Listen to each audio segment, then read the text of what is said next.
All right, this is Ubaid on behalf of Electronics, and in this video, we'll continue from the last video, and we'll go deep into your budget constraint line as well as the rotation, either clockwise or counterclockwise. All right, so when it comes to your clockwise rotation, okay, assuming that this is good A and this right here, this is good B, and assuming that you have a line between these two products. Okay, and assuming that this line rotates clockwise. Okay, as a result of which, okay, what's going to end up happening is, okay, the consumer will consume less of one product, okay, and will keep consuming the same of the other product. Okay, now this has to do with substitution effect. Substitution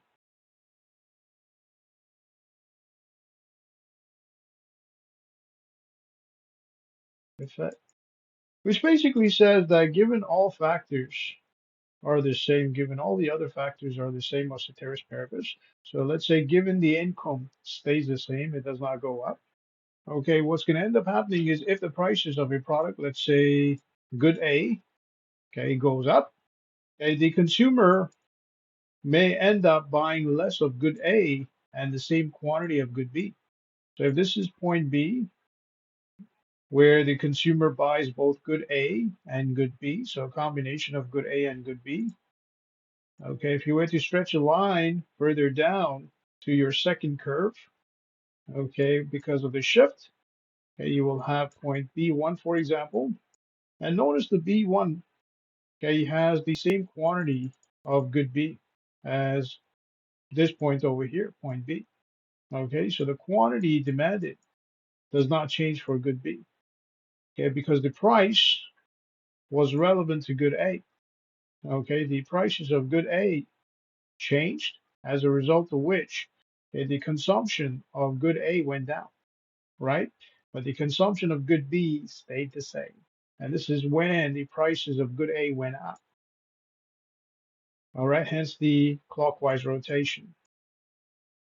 All right, now this is your substitution effect. Okay, when the prices of one good, the prices or prices of good A of a certain good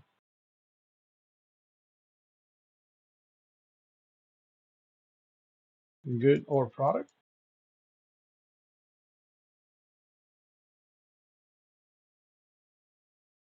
go up,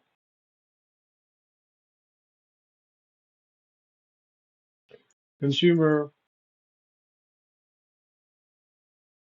consumes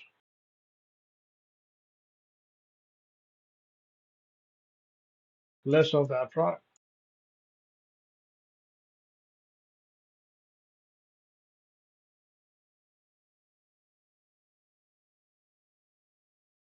And more or same quantity of the other product of the substitute.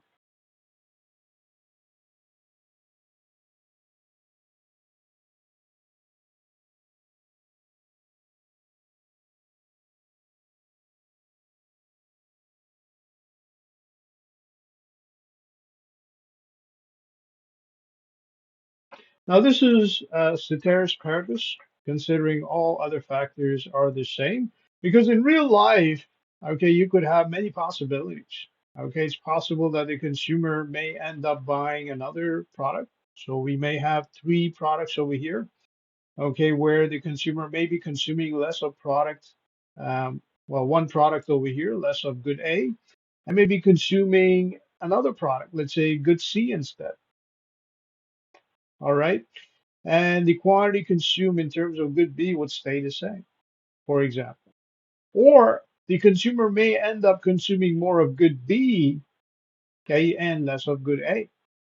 Or the consumer may end up consuming the same quantity of good B, okay, less of good A, and put the rest of the money in his or her savings account. Okay, so these are some possibilities.